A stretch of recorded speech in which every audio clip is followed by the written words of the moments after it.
Hi, Cameron here. We're just doing the unboxing of the MultiBlast PRO45 blast package. We'll go through it and I'll show you exactly what you get.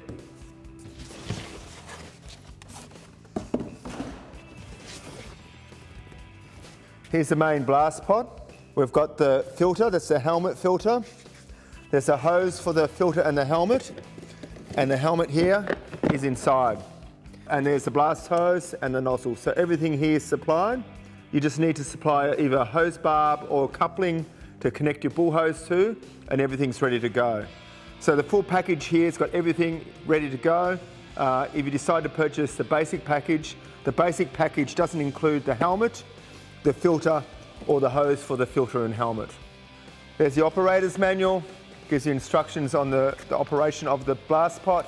So everything's here to get started. All you need to supply is the compressor and the air supply bull hose. If you don't have those, we can quote you on any other accessory required to get you going.